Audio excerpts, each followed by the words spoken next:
जय शिवराय. नमस्कार मित्रांनो, मी केतन मोरकर माझ्या KMJ ऑफिशियल यूट्यूब चॅनलवर तुमचे सर्वांचे मनापासून स्वागत करत आहे. तर मित्रांनो, आजचा विषय आहे खिवारी भाषेचा आणि जोशी समाजाचा इतिहास मी तुम्हाला सांगणार आहे. सगळ्यात प्रथम मी सांगू इच्छितो की या विषयावर मी मुद्दाम स्क्रिप्ट लिहून आणि ते वाचून तुमच्याशी बोलतोय, कारण ऑन द स्पॉट बोललो की माझे शब्द इकडचे तिकडे होऊ नये आणि अर्थाचा बेअर्थ होऊ नये.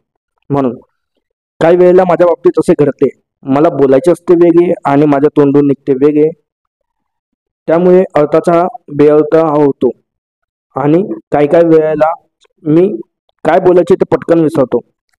त्यासाठी हे स्क्रिप्ट लिहून बोलतोय आणि या विषयावर माझा केव्हापासून प्रयत्न चालू होता व्हिडिओ बनवण्याचा. त्यासाठी मी खूप मेहनत घेतली आहे. आपल्या समाजाची इथून तिथून कशी तरी माहिती गोळा केली आणि त्याची स्क्रिप्ट तयार केली. मी यासाठी कंप्लीट 2-2 दिवस झोपलो नाहीये, कारण डोक्यात सारखा एकच विचार होता की आपले समाजाविषयी आणि खिवारी भाषेविषयी सगळ्यांना माहिती सांगायची. याचे कारण खिवारी भाषा ही फक्त खिवारी भाषिक लोकांना माहिती आहे, बाहेरच्या इतर लोकांना खिवारी म्हणजे काय हेच माहीत नाहीये. तर शेवटी मी एकदाची स्क्रिप्ट तयार केली आणि माझ्या समाजाविषयी आणि भाषेविषयी सांगण्याचा प्रयत्न करत आहे.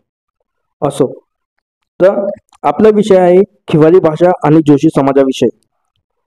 सर्वात प्रथम खिवारी भाषेविषयी बोलायचे म्हटले तर खिवारी भाषेचा सुद्धा एक इतिहास आहे, तोच मी तुम्हाला या व्हिडिओमध्ये सांगणार आहे.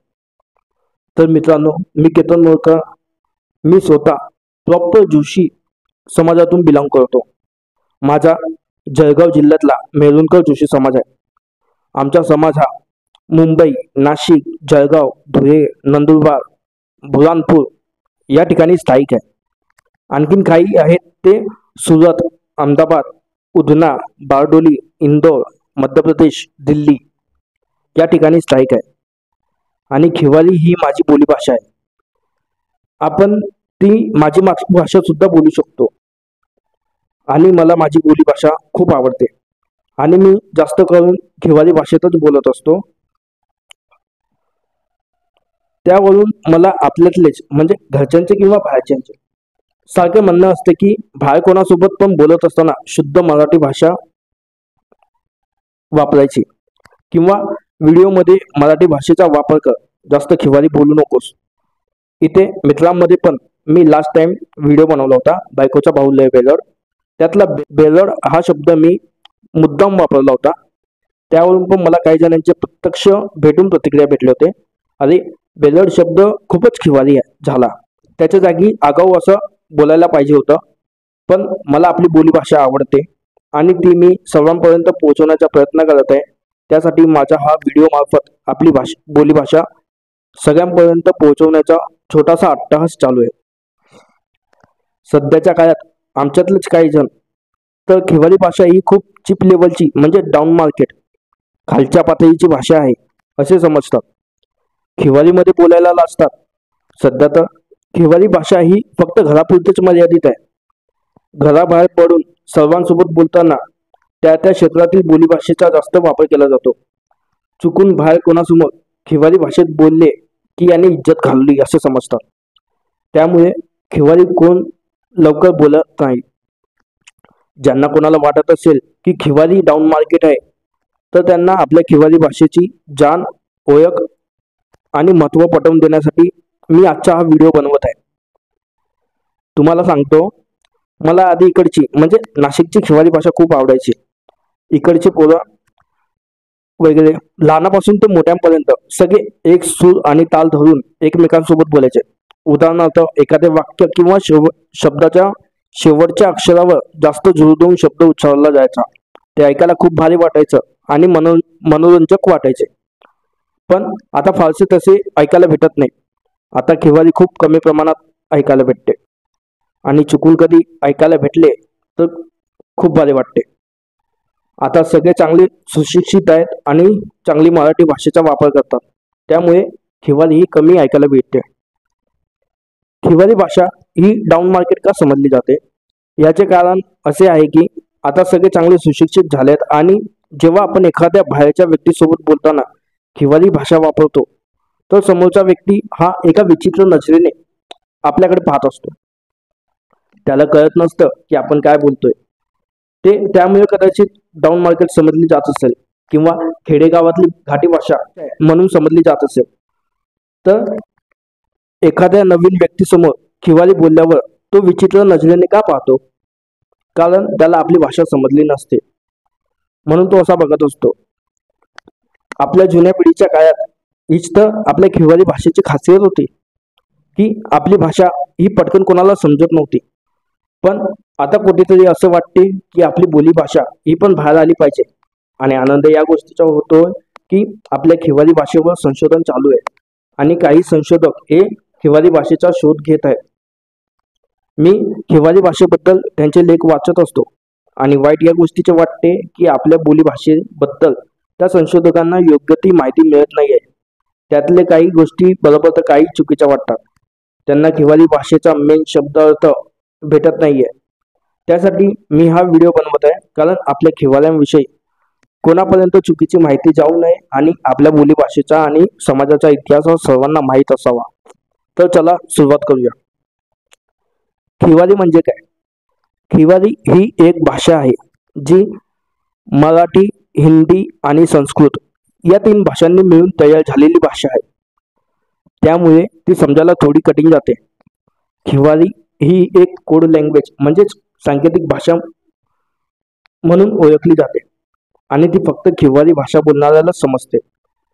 बाकी इतर कोणी बाहेरच्या व्यक्तीला लवकर खिवाली समजत नाही. आणि खिवाली भाषा ही शिवशाही म्हणजे छत्रपती शिवाजी महाराजांच्या आधीच्या काळापासून बोलली जाणारी भाषा आहे. शिवरायांच्या काळात तर खिवाली भाषिक लोकांना आपली भाषा माहीत असल्याने याचा वापर शिवशाहीच्या काळात हेरगिरीसाठी किंवा महत्वाची माहिती शत्रूला न कळू देता महाराजांपर्यंत पोहोचवण्यासाठी केली जात होती. आणि खिवाली लोक हे भटक्या विमुक्त जमातींमध्ये मोडले जातात. त्यामुळे भटके कलावंत समजून शत्रूचेही खिवाल्यांकडे दुर्लक्ष होत होते. मी कालच एक चित्रकथी ठाकर खिवाली समाजाचा लेख वाचला. त्यावरून असे समजले की आपला खिवाली भाषा बोलणारा समाज हा तालुका कुडाळ, जिल्हा सिंधुदुर्ग येथे पण आहे. तिथे सुद्धा खिवाली भाषा ही घरापुरतेच मर्यादित आहे आणि बाहेरच्या समाजात वावरताना मालवणी भाषेत बोलले जाते. चित्रकथी समाज विषयी थोडक्यात सांगायचे झाले तर चित्रांच्या साह्याने कथन केलेली गोष्ट सांगणारा समाज म्हणजे चित्रकथी. चित्रकथी हा समाज आपल्या कलेतून रामायणाच्या कथा, संत एकनाथांचे भावार्थ रामायण हे चित्रकथेतून सांगत होता. मी चित्रकथी ठाकर समाजाचा लेख वाचला. त्या लेखातून मला थोडेफार नवीन खिवाली शब्द वाचायला भेटले. ते मी आता सांगत आहे आणि मला जितके माहीत आहे ते सुद्धा खिवाली शब्द मी सांगण्याचा प्रयत्न करतोय. तर ऐका. पनया थाल चोलून ते, पोला थांब बोलू नकोस. आम्ही पनया नाही तर पनवा बोलतो. पनवा म्हणजे मुलगा किंवा माणूस.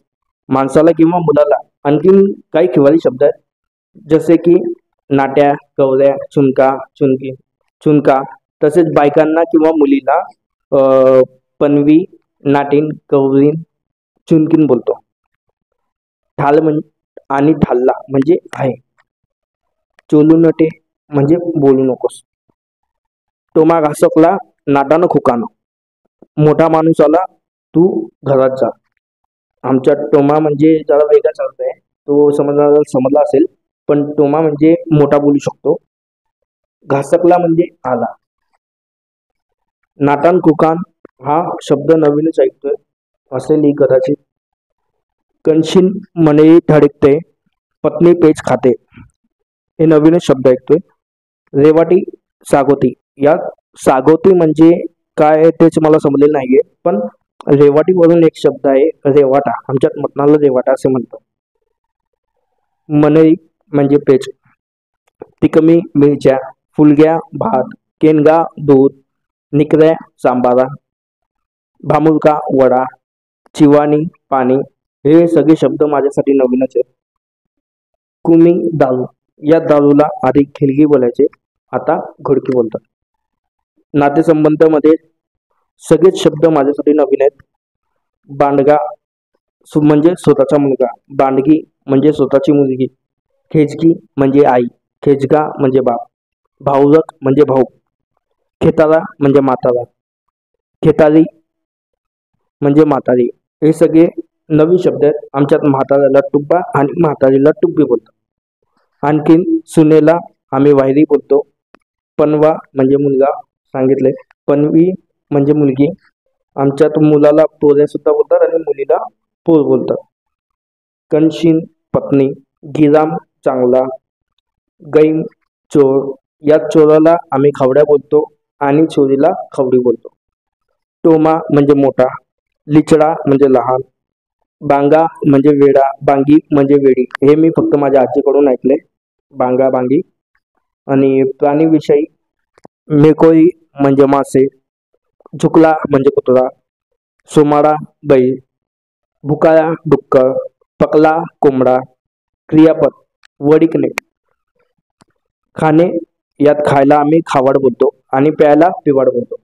उदाहरणार्थ, खायला दे किंवा प्यायला दे म्हणजे आम्ही खावाड किंवा पिवाड बोलतो. आणि खाणाऱ्याला आम्ही आमच्या भाषेत खादाड्या बोलतो. कुकानने जाणे, पुकळणे झोपणे. या झोपणेला आम्ही कलतणे किंवा निजणे बोलतो.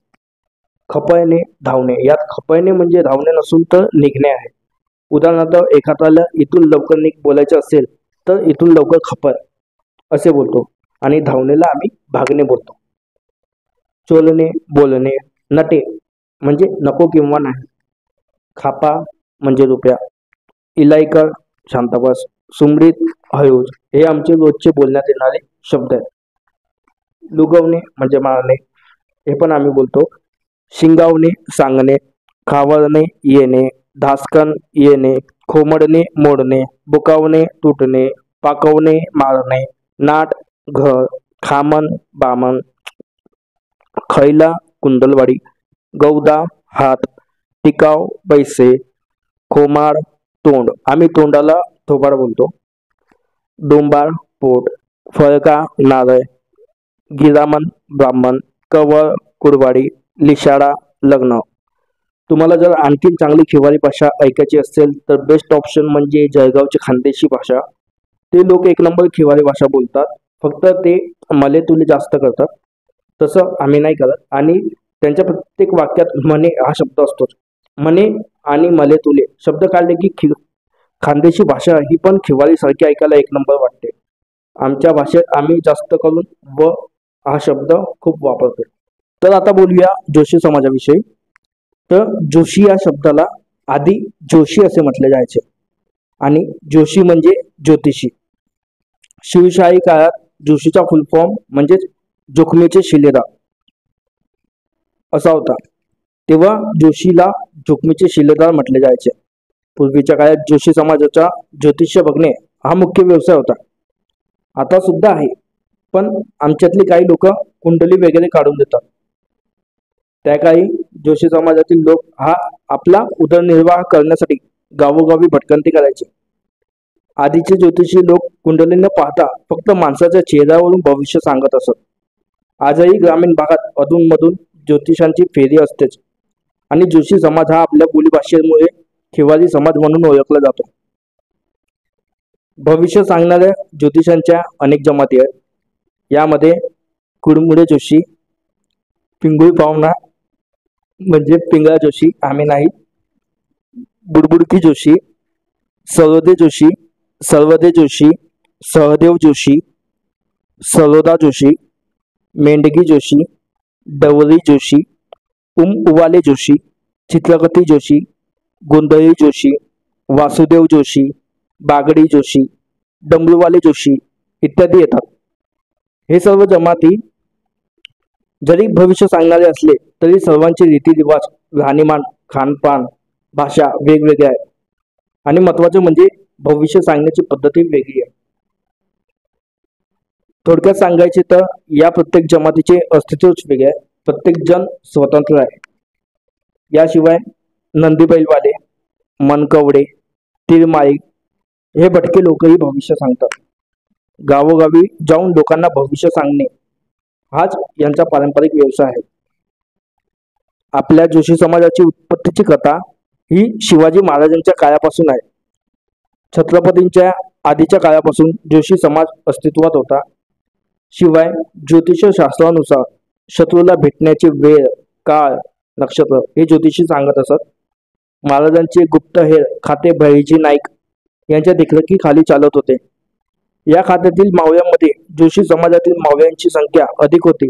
जोशी लोक युद्धाच्या वेळी झाडावर बसून हातवारे करून बुरुजांवरील पहारेकऱ्यांना इशारा देणं, माग देणं, जागृत करणं, बातम्या देणं अशी जोखमीची कामं करायचे.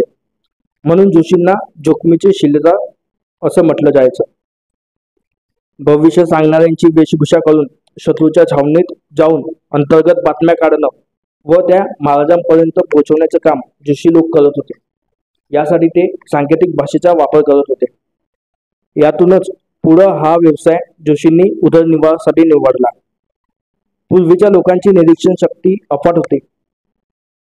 शिक्षण फारसे नसूनही बोलण्यात चतुर, सुतावरून स्वर्ग गाठणारी, समोरच्या माणसाचा चेहरा पाहून चेहरा वाचणारी आपली माणसं. इतिहासाच्या पानावर जोशी समाजाची आणखी एक आठवण म्हणजे अफजल खानाचा प्रतापगडावरील वेढा. या वेळात आणखीन एक इंटरेस्टिंग गोष्ट आहे, ती म्हणजे सातारा जिल्ह्यातील वाई गावातील जोशी विहीर. याबद्दल देखील मी थोडेफार वाचले आहे. तर जोशी विहीर बद्दल मी तुम्हाला थोडक्यात सांगतोय.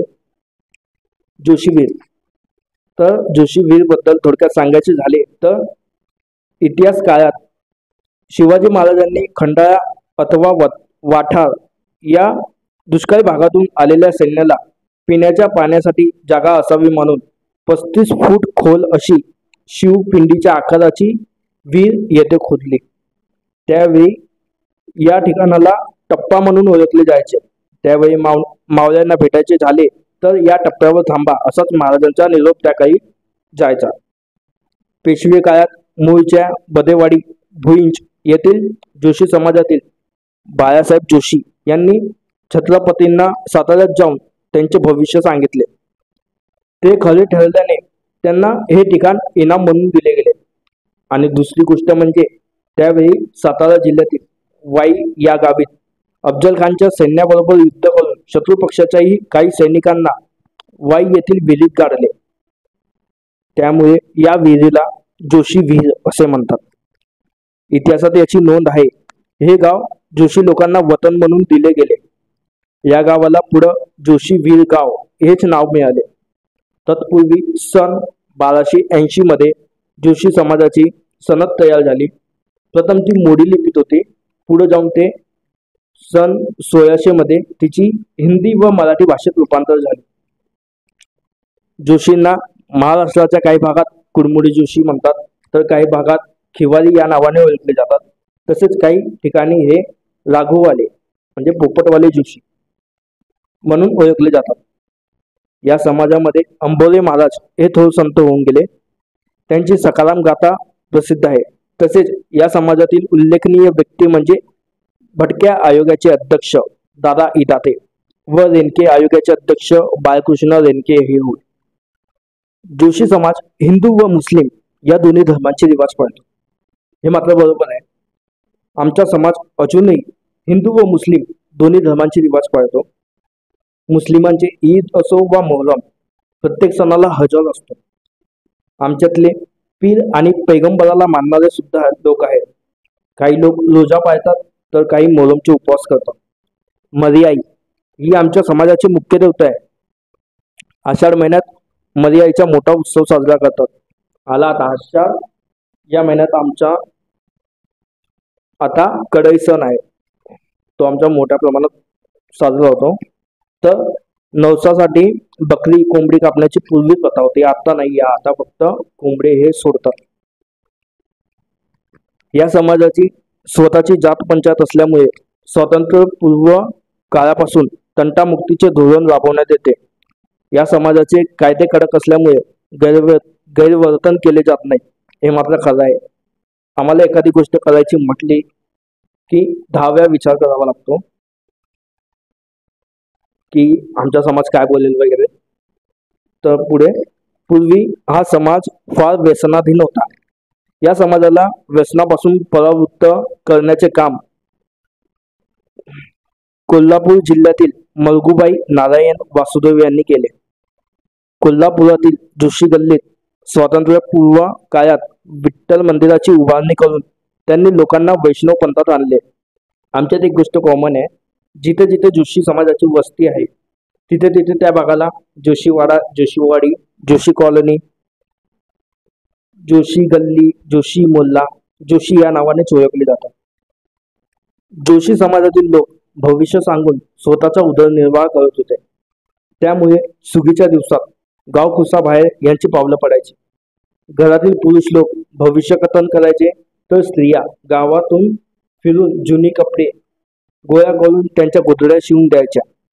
दरम्यानच्या काळात जर एखाद्या स्त्रीची प्रसूती पायात झाली तर त्या मुलाच्या जन्माची नोंद कुठं करायची हा प्रश्न असायचा. कारण गावगाड्यात ते स्थायिक नसल्यामुळे त्या गावात जन्माची नोंद करून घेतली जात नसत. त्यामुळे पुराव्याअभावी जात प्रमाणपत्र मिळत नसल्याची खंत या समाजात असायची. पण आता आमचे सगळे लोक सुशिक्षित आहेत आणि स्थायिक सुद्धा आहेत, त्यामुळे जात प्रमाणपत्राचा प्रश्नच येत नाही. ते आम्हाला सहज मिळून जाते. काही लोक व्यवसायानिमित्त शहरात स्थिरवले. साहजिकच ते शैक्षणिक प्रवाहात आले आणि त्यांनी प्रगतीचा एक टप्पा ओलांडला. त्यातील काही लोक आज उच्चपदस्थ अधिकारी म्हणून कार्यरत आहेत आणि तरुण वर्ग संघर्ष करत समाजात सुधारणा आणण्यासाठी धडपडत आहे.